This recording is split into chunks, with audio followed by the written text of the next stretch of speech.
Welcome to the Deep Dive. You're here because you want to get smart, fast. That's the goal.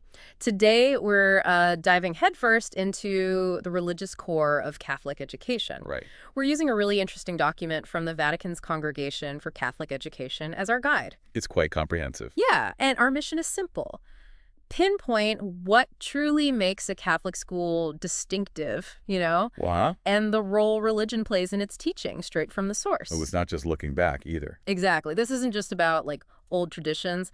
The document also grapples with the real world challenges and, well, the possibilities today. In our modern era, yeah.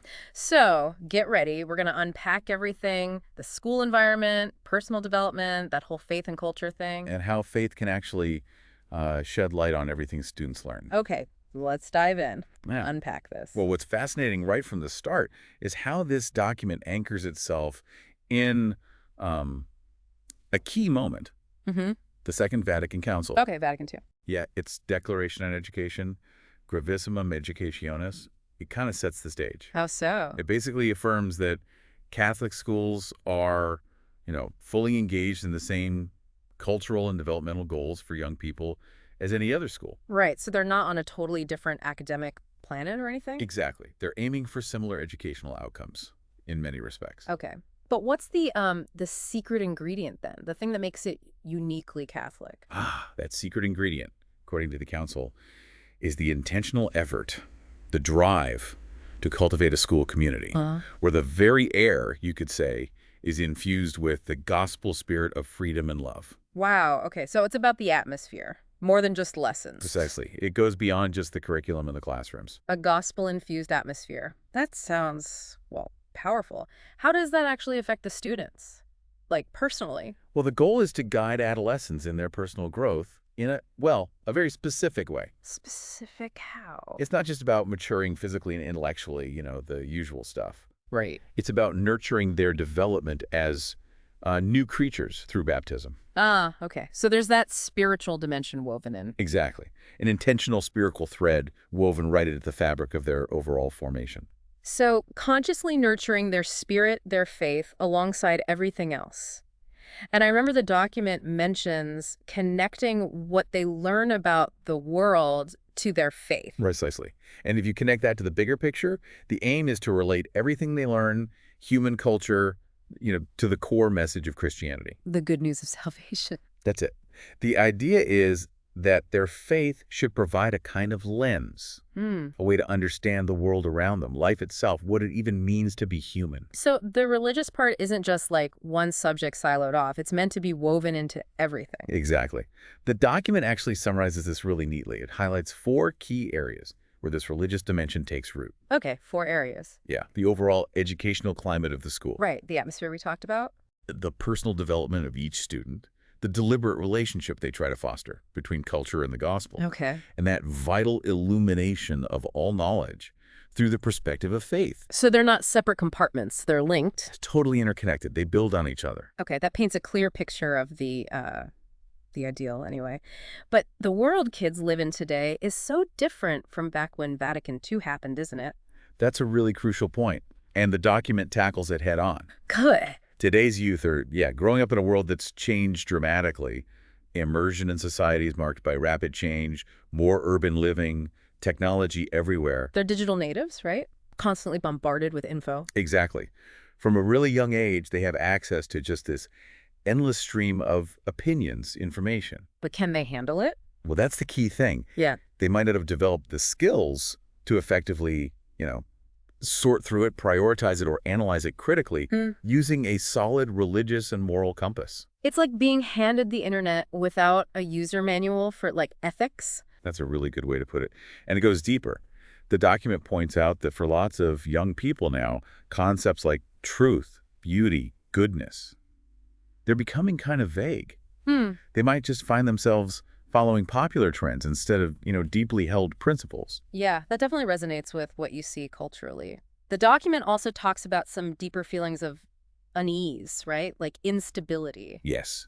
Many feel a real lack of stability.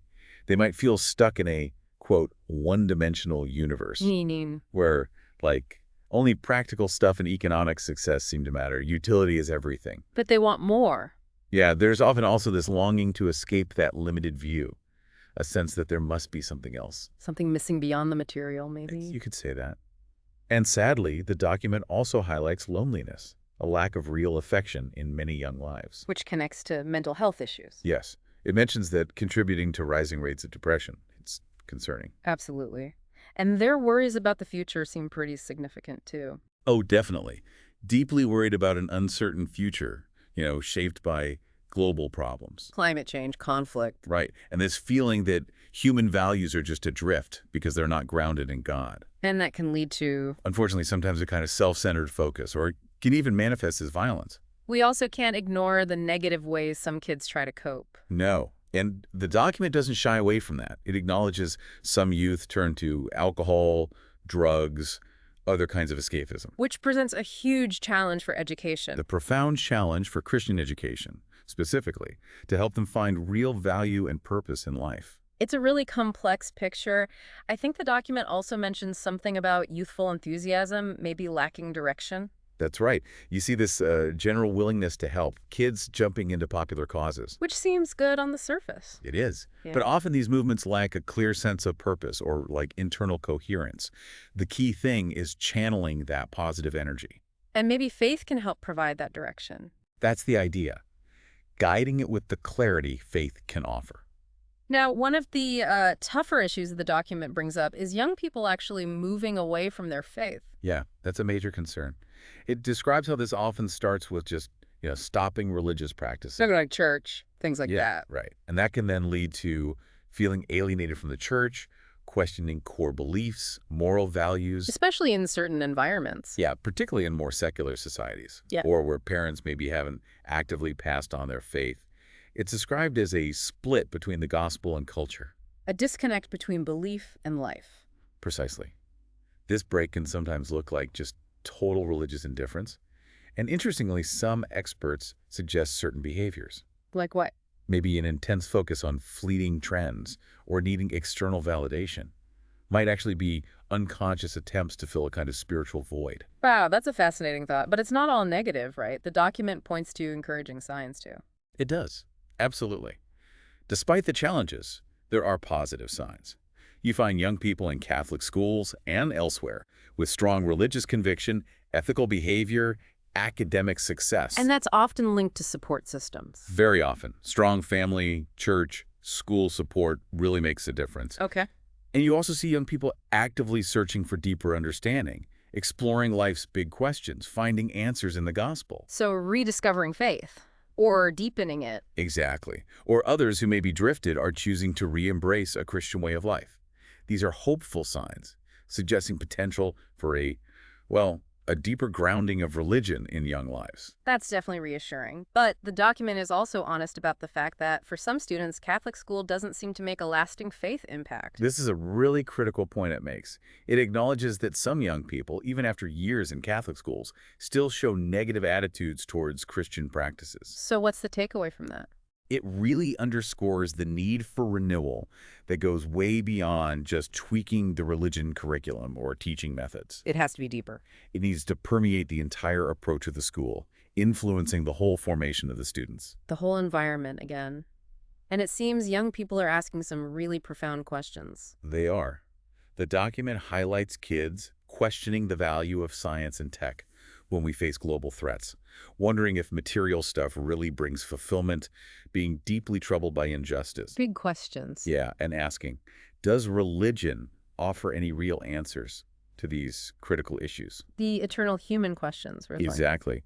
And encouragingly, the document notes many young people do have a genuine desire to deepen their faith, live meaningful lives, and translate belief into action. You see that in youth groups and service projects. Absolutely. The youth group phenomenon, movements for spiritual growth and service, Yeah. they clearly show this underlying desire. So there's a real spiritual hunger there. There is. And the document wraps up this section by reminding us that Catholic schools serve millions of incredibly diverse students worldwide. Each one unique. Totally. Shaped by their background, the current age, just individuals. And for these schools to be effective, they need a dynamic educational philosophy. One that's responsive. Responsive to their needs and consistently guided by the light of the gospel. Okay, Understanding that context of today's youth is clearly vital. Now, let's dig into how this religious dimension actually shapes the school itself. Starting in the climate. What makes a school climate Christian? Well, the document gives a pretty broad definition of school climate. It's the sum total of everything interacting. Like what? The people, the spaces, how time is used, Yeah. relationships, teaching, study, activities, everything working together to create conditions for growth. So the overall feeling, the vibe you get when you walk in. Exactly. And the document really emphasizes that from the moment a student steps into a Catholic school, it should feel different. They should sense a new environment illumined by the light of faith and permeated with the gospel spirit of love and freedom. It shouldn't be just superficial. It should be like deeply felt.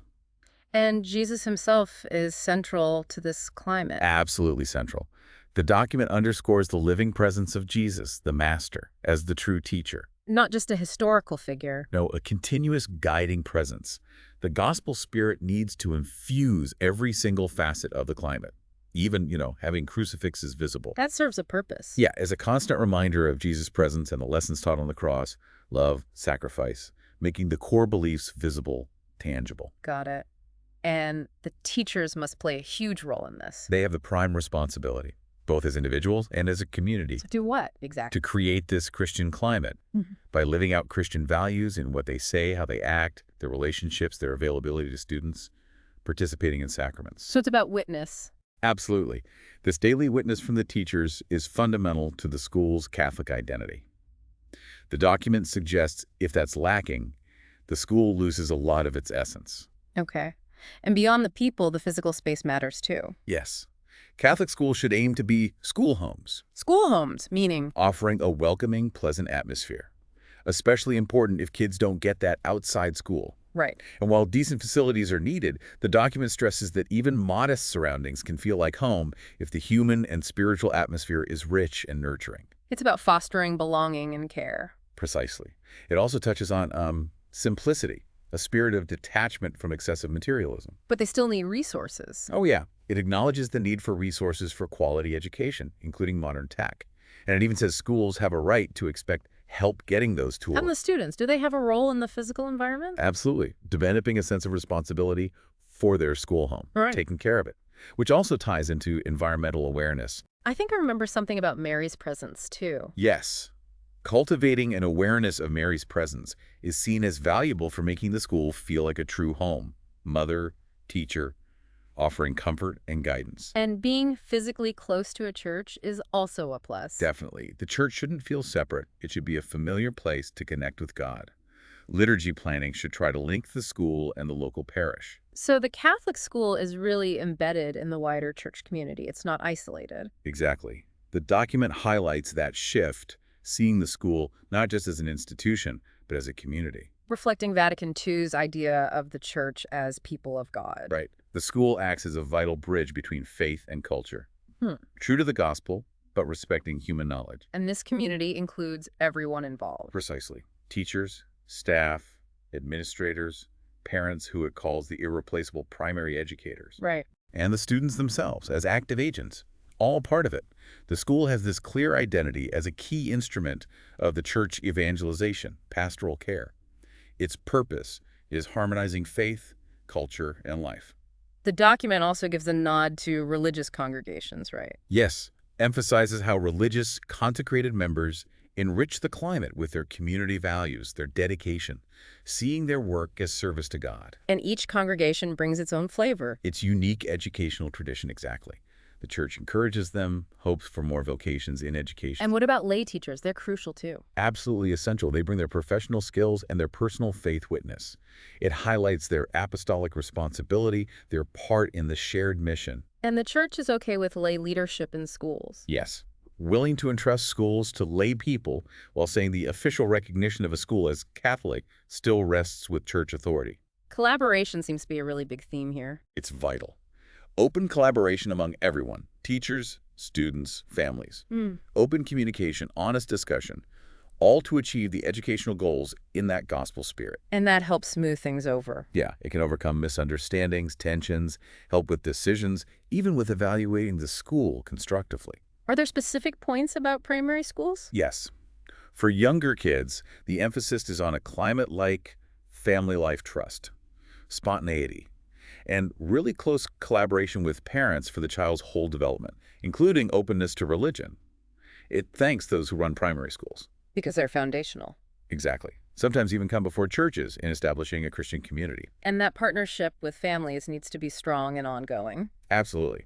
Beyond just academics, into broader goals like religious, moral, vocational education, it's a partnership based on faith, recognizing the family's unique God-given role. Parents as the first educators. Right.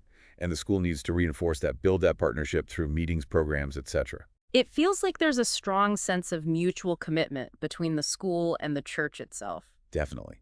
The document reaffirms the school as a key sign of the church's commitment to education, with a long history. Monasteries, cathedrals. Right. The church is present in the school is active in the school gets its spirit from the church, recognizes the Pope as the center of unity. Loyalty to the church is foundational. And teachers draw strength from that connection. Yes, strength for religious education comes from unity with the Holy Father. School goals include concern for the church, paying attention to the magisterium, cooperating with church leaders, and students are encouraged to be active in their local parishes. And this extends beyond the local church too, right? Into society. Yes. Christian education fosters respect for the state, just laws, the common good, integrates civic values, observes national events, And internationally. cultivates awareness of the wider world. Humanity is one family in God.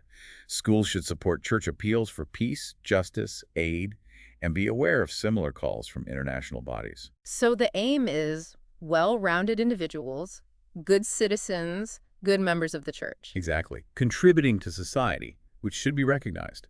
And it notes a growing understanding and support for Catholic schools globally. Okay, so the religious dimension shapes the atmosphere, the connections. Yeah. Now, how does it influence the actual day-to-day life and work within the school? It's more than just going to mass, right? Oh, absolutely. School life is this whole range of activities, relationships, much more than just formal teaching. And the key difference in a Catholic school. Is that all of this draws its inspiration, its strength, directly from the gospel. The idea that no human act is morally neutral. That applies right there. How so? Like doing homework. Exactly. Approaching schoolwork with diligence, perseverance, respecting others, loyalty, sincerity. All of that has a moral dimension. So the educational process itself is seen as spiritual. Precisely. Not just human activity, but a genuine Christian journey toward perfection. Students aware of this see God's will in their daily work, their relationships, following Jesus' example. And intellectual work isn't separate. Not at all. It's integral to Christian life. Faith actually stimulates it, the desire to know God's creation, the love for truth. It fosters critical thinking, responsibility, perseverance. And the religious dimension enhances this. Yeah, through new perspectives, strengthening Christian formation, and, well, supernatural grace. The document says schools need to make this connection clear to students. So intellectual growth and Christian growth are intertwined. And for older students, this faith-culture link becomes key. Exactly. In secondary schools, there's a specific job to help students see the relationship between their faith and human culture. Even while teaching subjects objectively. Yes, subjects are taught with scientific objectivity, but faith shouldn't be divorced from it. Culture and religion connect within the person. Because a person is both human and a person of faith. Right. Everyone should work together, teachers teaching their subject competently, but also helping students see beyond just the human reality. God shouldn't be, like, absent or unwelcome. Creation gains new meaning through faith. And schools should tackle the challenges culture poses to faith. Yes. Help students achieve a synthesis needed for mature faith, one that can recognize and reject, counter values contrary to the gospel. So not shielding them, but equipping them. Exactly. Academics won't solve every religious problem, but school is a privileged place to address them, interpreting culture in light of faith. But without disrespecting the subjects themselves. Correct. It distinguishes between the proper autonomy of culture and a view that sees the world as totally autonomous, negating spiritual values. Faith needs to inspire every culture. Pope John Paul II is quoted, "Faith which does not become culture is faith which is not received fully." That's powerful. And this definitely includes science and tech, where there's often perceived conflict. Absolutely addresses this. Science and tech teachers should bring in the religious dimension, help students see these fields as part of God's creation. Encouraging research driven by wonder. Exactly. Wonder at the Creator's wisdom. It stresses there's no real conflict between faith and true science. Both come from God. Understanding their harmony helps use tech for good. For serving humanity and God. And this applies across subjects, trying to avoid fragmentation. Yes. Teachers in anthropology, biology, psychology, sociology, philosophy. They have this chance to present a complete picture of the human person. Including the spiritual side. Right. Physical and spiritual nature, immortal soul, need for redemption. Older students can grasp the concept of person more deeply: intelligence, will, freedom, dignity. As a child of God. With a divine origin, eternal destiny. This provides a foundation for Christian anthropology taught by religion teachers. So integrating standard curricula within an overall religious perspective. Exactly. Using criteria like respect for truth seekers, confidence in our ability to find truth, helped by faith, making judgments based on truth, using philosophy, dialogue between culture and gospel, and seeing the fullness of truth in the gospel. And history, how does the religious dimension apply there? Guiding students to discover it, starting with respect for historical truth, critical analysis. Seeing history as drama. Yeah, the drama of human grandeur and misery, good versus evil, subject to moral judgments made with understanding, but also seeing the grand picture progress, civilizations to balance the dark parts. And eventually connecting it to salvation history. When ready, yes.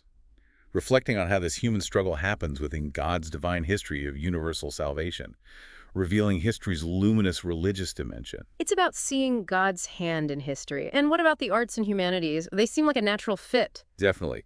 The document warns against neglecting them for science tech. Philosophy, history, literature, art are human patrimony. How do teachers connect them to faith? By developing aesthetic sense, awareness of humanity as one family, highlighting the link between artistic heritage and religious beliefs. The Christian artistic heritage is huge. Vast, visible testimony of faith. Literary and artistic works depict human struggles, reveal the heart. The Christian perspective offers deeper understanding.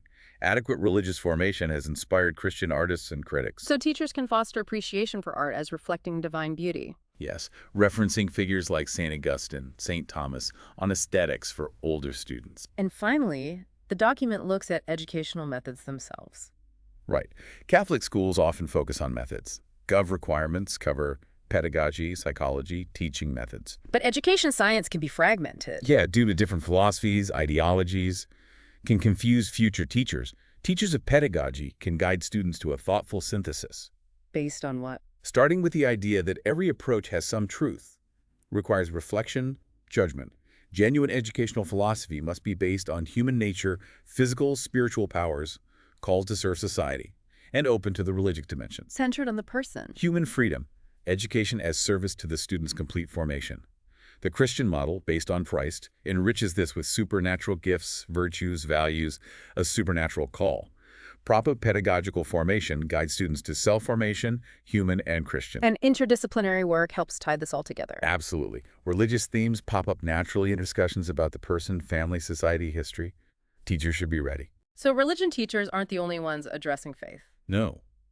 While they focus on systematic presentation, they can help clarify religious questions in other classes, and they might invite colleagues to their classes for interdisciplinary insights. The common goal is helping students grow in knowledge and commitment. Okay, so the religious dimension aims to permeate all of school life and work. Now let's focus specifically on religious instruction in the classroom. What's its unique role? How does it fit in? Well, it starts with the church's basic mission, evangelization, transforming humanity from within. And schools are key to that. Especially Catholic schools, yeah. A vital avenue. The magisterium emphasizes schools with families, provide opportunities for catechesis, passing on the faith that shouldn't be missed. So religious instruction is central to the school's identity. It's a special character, a reason parents choose them. It's not meant to be just implicit or indirect. It needs dedicated focus. But there can be uncertainty about how to approach it, balancing being a civic institution and a Christian community. Exactly. The document acknowledges that tension. Harmonizing, transmitting culture, and witnessing to the gospel needs constant attention, avoiding conflict. And there's a distinction made between religious instruction and catechesis itself. Yes, a close connection, but a clear distinction. Oh, okay, what's the connection? It allows integrating culture and Christianity within the school setting. And the distinction? Catechesis usually assumes acceptance of the Christian message as saving. Happens in a lifelong faith community. School instruction has time and space constraints. So catechesis aims more explicitly for spiritual maturity within the church community. Right. Spiritual, liturgical, sacramental, apostolic maturity. School instruction focuses more on knowledge about Christianity, how Christians live, though good instruction strengthens faith, and catechesis increases knowledge. They overlap. But the distinction doesn't mean the school doesn't contribute to catechesis. No, not at all. Rooted in Christian principles, the whole school participates in the church's evangelical function, assisting and promoting faith education. And recent church teaching emphasizes it needs to align with modern school standards. Yes. Align with objectives and criteria of a modern school. Directors should respect its characteristics. Like what? Its place in the schedule, its own syllabus approved by authorities, good links to other subjects, promoting culture, using good teaching methods. In some places, religious knowledge exams count towards overall progress. And coordination with parish and family catechesis is important. Crucial. It needs to be a coordinated effort. Now, the document also gets real about the challenges teachers face in the classroom today. Kids bring a lot with them. Absolutely. Worldly experiences, mass media influence can lead to indifference, insensitivity. The curriculum might not account for that, but teachers must. How should they approach it? With kindness, understanding. Accept students where they are.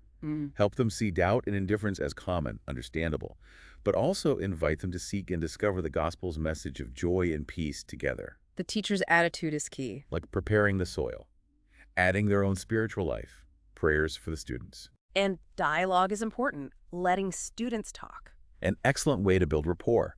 A trusting atmosphere lets questions emerge naturally. Often serious questions, common today, asked younger, can make calm study difficult. So teachers need patience. Patience and humility. Avoid easy, peremptory statements that get contradicted. Maybe invite experts, use personal experience, study, draw on Vatican II's responses. Clarification is often needed, maybe at the start of each year. Developing a syllabus that works for today's youth must be tough. It is. The document mentions the process leading to the Universal Catechism. But even with that, adaptations are needed for local contexts, educational requirements. So while waiting for perfect resources, The key is presenting the Christian event and message organically, using a methodology based on the Lord's own words and deeds. what's the core task for the teacher? Summarizing Christology, the understanding of Christ in everyday language, depending on the level, preceded by basics about Scripture, especially Gospels, Revelation, tradition, So students learn about Jesus. his person, message, deeds, the historical fact of his resurrection leading to his divinity. For older students, expanding to Savior, priest, teacher, Lord, and Mary's role too. And discovery is a good method. Very important. Bringing Jesus alive, seeing his example, hearing his words, his invitation. Faith is based on knowing and following Jesus, growing through goodwill and grace. And understanding Jesus leads to understanding God. Exactly, the reliable way. Through Jesus, we see the Father. Through his person and message, we learn about God the Father, the Holy Spirit, leading to the mystery of the Trinity, proclaimed in the Creed, Which strengthens faith and understanding of religion. both directed towards the Trinity. Known, loved, served now, awaiting eternal union. The document also talks about helping students discover the mystery within themselves. Yes, science tells us much, but not about mystery. Teachers help students find that within. John 3.1c shows the close relationship God establishes with each person through Christ, rooted in the Father's love, expressed in Jesus' sacrifice. Reflecting on who Jesus interacted with helps. Yeah, the diverse crowds. Why did he love and invite everyone, give his life for all? Leads to seeing each person as privileged, object of immense love. Which connects personal story to salvation history. Right. Human history unfolds within that divine history. Creation, sin, covenant, waiting for Jesus, now the new people of God journeying home. And the educational value of this. Discovering the true value of the human person. Loved by God, earthly mission, immortal destiny, fosters self-respect, universal love, willingness to embrace life and vocation. And understanding the church is part of this. Yes, salvation history continues in the visible church. Students should discover its origins in Gospels, Acts, letters, witness its birth, growth. Which leads to understanding the church's mystery. The people of God bringing salvation, guided by Jesus and the Spirit, visibly by Pope and bishops, called to holiness, continuing its work, the one holy Catholic Apostolic Church. And knowing the church fosters love for it. Yes, filial love impacts life, apostolate, worldview. The document also tackles the sacraments, which can be tricky for young people. Acknowledges many stop perceiving them, maybe lack understanding, see them as childish. Teachers need to help them discover the real value, Which is, accompanying believers through life in the church, more comprehensible with deeper understanding of church membership. The key is Jesus Christ is truly present, he instituted them. making them efficacious means of grace, closest encounter in the Eucharist, sacrifice and sacrament. What's the educational takeaway from understanding sacraments? Awareness that being a church member is dynamic, meeting the need for lifelong growth. Encountering the Lord always brings change, fosters growth through the Spirit, requires our cooperation, impacts our relationship with God, witness, vocation. Even the last things, death, judgment, heaven, are addressed. Yes, acknowledging it's tough for youth today with distractions, but suggests using the Lord's own teaching. Like the Lazarus story. Right. I am the resurrection and the life. Yay. The rich man parable teaches personal judgment. The last judgment drama points to eternal destiny merited by works. Good devil done to others is done to him. And heaven. The kingdom of heaven. Those who believed and served him, the saints with Mary first. Those who died aren't separated, but form one church with us, the communion of saints. Our departed loved ones are alive in communion. And these truths foster maturity. Yes, sense of personal dignity, immortal destiny, comfort in difficulties, Christian hope, personal responsibility before God. So religious instruction covers core beliefs and their ethical implications. Christian ethics needs systematic presentation, too. Definitely. While ethics comes up everywhere, systematic presentation is needed. Reflecting on early Christians shows the value of faith. Complete, free, personal loyalty to God. A gift requiring prayer, patience to grow. Expressed through acts of religion. Personal and liturgical prayer, opening hearts to the Trinity. Liturgical prayer is the Church's official prayer, making Christ's mystery present. Eucharist, reconciliation. Religious experiences are a response to God's prior love. Faith develops throughout life. The human person is central to all this. In all truths of faith.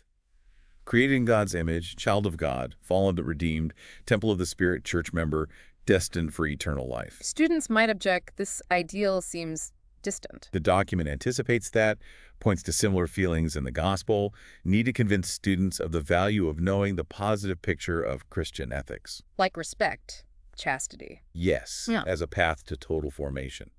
Fundamentally, Christian ethics is about love, reflecting God's plan. Jesus showed the Father's love, commanded us to love as he loved. That's the model. Despite objections about violence, egoism, Christ's new commandment stands against all evil. It must be understood and practiced, starting in family and school, affection, respect, rooting out egoism. At church level, universal love, prayer for all, apostolate, option for the poor. Growing love might inspire vocations. and preparing for marriage. Rejecting desecration of love, discovering depth of Christian love, mutuality, tenderness, from friendships to commitment in matrimony, And Christian social ethics. must be founded on faith. It illuminates law, economics, political science. God put world at humanity's service. Societal violence comes from people, contrary to God's will. God saves through renewed hearts. New order is love, justice, freedom, grace. Basic elements. Human person central, justice, rights, honesty, freedom, world peace based on order, justice. Earth goods are God's gifts, not privileges. Misery cries for justice. This opens broad possibilities. Enriches students, makes service effective. Church supports with social doctrine, needing courageous implementation. But the document stays realistic, acknowledges sin. Yes. While the message is good news, realism acknowledges the reign of darkness, people far from God, rebelling, causing war, injustice. So students need a sense of sin. Invites examining consciences, acquiring sense of sin, humanities, personal. Sin separates from God, rejects Christ, transgresses love, betrays conscience, abuses freedom, harms others, church. But it's not hopeless. No. In light of faith, gospel message continues to die like a seed to blossom. Personally, Lord awaits in reconciliation, personal encounter for renewed strength, joy. Leading to a mature understanding of Christianity. As an endless struggle against evil, with God's help. Alive, at work in history and lives. The call is to liberate humanity from slavery to sin and its effects. And perfection, it has to be part of this. Yes, omitting it is disloyal to the Lord, church, and youth who deserve to know expectations. Baptized are called to perfection, gift requiring cooperation. Apostolic witness makes it visible. How is perfection attainable for students? By living their student lives well. Yeah. Effort in study, practicing virtues, especially love, accepting difficulties, helping others, good example, inspired by Jesus, prayer, Eucharist, not impossible demands. Spiritual guidance helps. Ideally, yes. For interior formation, orienting instruction, integrating experiences. And the role of the religion teacher is crucial. Absolutely. Personal witness brings lessons to life. Need natural, supernatural gifts, thorough training, cultural, professional, pedagogical, dialogue skills. Students need to see authentic human qualities. Yes. Teachers of faith and humanity. Culture, affection, tact, understanding, judgment, patience, availability. Clear Christian vision helps youth develop similar vision, inspiration to practice it. Unprepared teachers can do harm. Much harm. Need adequately trained teachers, increasingly lay people needing experiential knowledge like priests, religious. Promote formation centers, university programs for competent future teachers. Okay, we've covered a lot of ground. Let's take a step back for a final summary. How does this religious dimension infuse the entire formation process? Well, the key is that dynamic nature of integral human formation. But from a Christian viewpoint, human development isn't enough on its own. Right, there's more to it. Catholic education aims for the baptized to grow in knowing salvation's mystery, daily awareness of the gift of faith. The distinctive thing is guiding students so personality development matches growth as new creation through baptism. So Christian education aims beyond human limits, but harmoniously. Exactly. Christian formation within human formation. Complementary, unified in teacher goals and student reception. Like Jesus' harmonious growth. And the whole school needs to be geared towards this. The entire organization, oriented with a single purpose. Gradual development of every student's capability for integral formation, including the Christian religious dimension, recognizing grace. Terminology isn't the main thing. Less important than the reality. Assured only if all teachers unite efforts. Sporadic, conflicting efforts hinder development. It's a huge responsibility for Catholic school. Enormous and complex, obeying laws while fulfilling educational goals, blending culture and salvation into a coordinated program, helping students become that new creature, preparing them for adult life. Which requires really clear educational goals. Distinctive goals with specific objective, interrelation. A frame of reference that defines school identity, gospel values explicit, describes pedagogical, educational, cultural aims, presents content and values, describes organization, determines decision-making roles, indicates evaluation methods. And criteria need to ensure everything contributes. Careful attention needed. Integrating cultural, pedagogical, social, civil, political aspects. Key criteria. Fidelity to gospel church mission. Rigorous study critical sense. Respecting knowledge autonomy, but orienting to integral formation. Adapting to individual family circumstances. Involving local church appropriately in dialogue about goals. These goals aren't just vague intentions. No, distinct from internal rules or teaching methods. And they need annual review based on experience. Achieved through stages. Staged formation process, start, intermediate points, conclusion. At each stage, teachers, students, families evaluate progress, identify shortcomings, find remedies. Shared responsibility, done faithfully. End of year is a good time for evaluation. Yes. From Christian perspective, more than exams, serious look at achieves to achieve educational goals. More decisive evaluation at end of schooling should have reached maximum integrated human Christian education. And the school climate is crucial for this process. Strengthens it if conditions are met, dependent on teachers and students. Students aren't passive, they help determine climate quality. What are positive conditions? Agreement cooperation on goals. Relationships based on love, Christian freedom. Daily witness to gospel values. Challenging each student to highest formation. Welcoming families. Active local church participation, inclusion of civil society. Common faith as advantage. And threats need elimination. Strong determination needed. Threats like undefined goals, untrained staff, excessive focus on academics, cold relations, antagonistic teachers, top-down discipline, strained family relations, no involvement, negative witness, unwillingness to collaborate, isolation from church, lack of interest in society, routine religious instruction. These seriously threaten the religious dimension. Make religious instruction empty words if authentic witness is absent. Issues must be faced honestly. Gospel calls a continuous conversion. Getting students actively involved is also essential. Absolutely. Formation isn't genuine without learners' active involvement, intelligence, freedom, will, emotions. Process stops with uninvolved students. Teachers know the psychological, theological roots of such blocks. How to encourage participation. Involve mature students in developing goals, means not final objectives.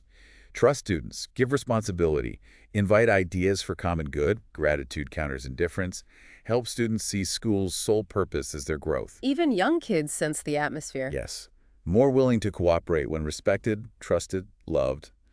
Warm, friendly climate, helpful teachers, positive peer relations reinforce cooperation. And religious instruction helps motivate this participation. Key result is developing religious values, motivation, but cultivated in all subjects activities. Teachers foster understanding commitment via references to God.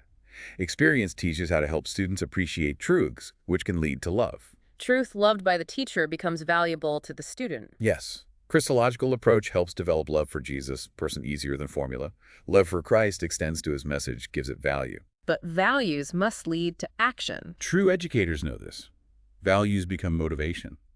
Ultimately, truth lives through grace, enlightening, leading to faith, love, action, aligned with God's will. Christian formation is interaction. Teacher expertise, student-free cooperation, grace. What about schools with diverse student faiths? Increasingly common.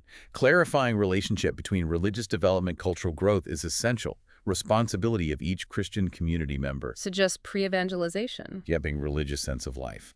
Constantly raising how, why, what questions, deepening positive results. Cultural transmission should focus on Practical effects making a person more human. Attending to culture's religious dimension, emerging ethical requirements. unity possible amidst pluralism. Through wise discernment, essential versus accidental.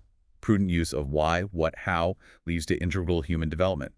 Genuine pre-evangelization fertile ground. So the school is a synthetic center of life. Yes. Analyzing elements helps understanding, but reality is constant interplay. Action-reaction, horizontal-vertical. Distinguishes from non-Christian schools. Teachers loving students is key. Showing it in interactions. Using every chance to encourage strengthen towards goals. Academic, moral, religious. Words, witness, advice, correction, all important. When students feel loved, they reciprocate. Yes. Questions, trust, observations, suggestions enrich teachers, facilitate shared commitment. But human interaction isn't enough. In Catholic school, no. Continuous vertical interaction through prayer, fullest expression of religious dimension. Teachers should pray for students. Yes. Given diverse, sometimes unhappy backgrounds, unrest, concerns, pray grace permeates them, enlightens them to live Christian lives. And students pray for teachers. Learn to. Appreciating difficulties, praying for effectiveness, comfort, grace, peace. Building a human and divine relationship. Flow of love and grace. Make school truly authentic. Over years, students joyfully see themselves nearing maturity, physical, moral, religious. And the ultimate goal. With formation integrated human Christian dimensions, youth move forward feeling free, secure, ready for new life commitments.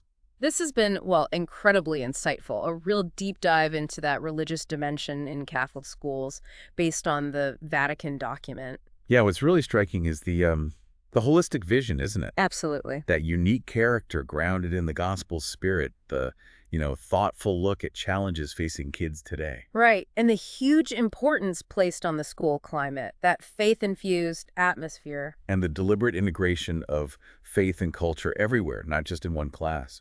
And then, of course, the vital role of religious instruction and the teachers themselves in nurturing that complete Christian formation. So for you, our listener, maybe this whole exploration sparks a thought, perhaps about how integrating core values could work in other educational settings. Or maybe just encourages some personal reflection on that ongoing dialogue between, your own beliefs and the culture swirling around you. It's certainly given us a lot to think about. Thank you for joining us for this deep dive. Yeah, definitely some important ideas to keep contemplating.